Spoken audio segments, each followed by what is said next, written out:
How's it going, everyone? This is Tom, and a few days ago I actually watched a video on MKBHD's YouTube channel. I'm sure many of you have heard of him. It's an interview between Marques and the Motorola CEO Dennis Woodside, and in that interview Woodside kind of mentioned that they wanted to package the iPhone 5 components into a cheaper form factor, and that was the inspiration behind the Moto G. So I thought it would make an interesting video to see how well the Moto G actually compares to the iPhone 5S and whether or not it keeps up. Some of the biggest differences between these two devices are going to be hardware related. So you obviously have the aluminium construction on the 5 and then the kind of plastic housing on the Moto G. And the Moto G is also quite a bit thicker than the iPhone 5, as you can see here, 0.46 inches compared to the 0.3 inches of the iPhone 5. One area that Moto G far exceeds its low price tag is the display. It actually comes with a panel of resolution 1280 by 720. That results in a pixel density of 329 pixels per inch, whereas the iPhone 5 has a resolution of 640 by 1136,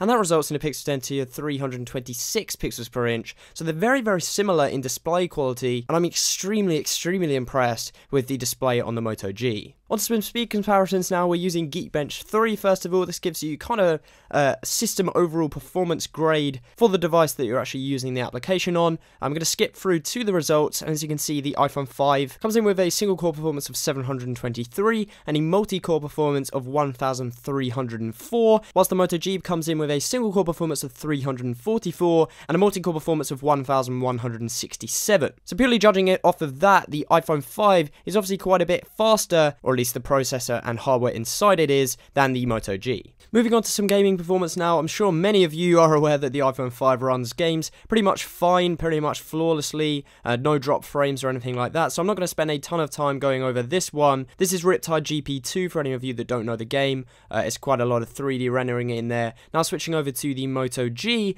you can see that the performance again is pretty stellar. You're not getting a lot of drop frames, you're not getting much lag, and this is the kind of game that you would be lagging and would be getting drop frames if the performance wasn't there to run it. So it's a very good sign that the Moto G is running it no problem for a smartphone of this price. Finally, we'll finish up with some web performance tests. We have the iPhone 5 on the left, the Moto G on the right. We'll load technicallynot.com. This is kind of my little tech blog, which I kind of run along the side, giving my opinion on various technology news. Yes, you can see the iPhone 5 was first to load that page. Let's also load my personal website, richwiz.com.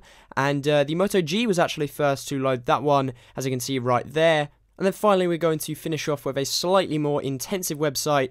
Let's load up reddit.com. And on a slightly more intensive website, the iPhone 5 was first, but not by very much at all. There we have it, guys. That pretty much wraps up this quick comparison between the iPhone 5 and the Moto G. Of course, you're not going to be really comparing these from a purchasing standpoint. They are in very different price brackets. If you're interested in pricing and availability on the Moto G, just check the top bar of the description down below. It's extremely impressive that Motorola have managed to package such a good quality and well-performing smartphone into a package with such a low price tag. If you've made it to this point in the video, I'd really appreciate it if you did give this video a thumbs up. Subscribe if you'd like to see more videos from me. I post quite regularly on my channel. But apart from that, guys, I will see you next time.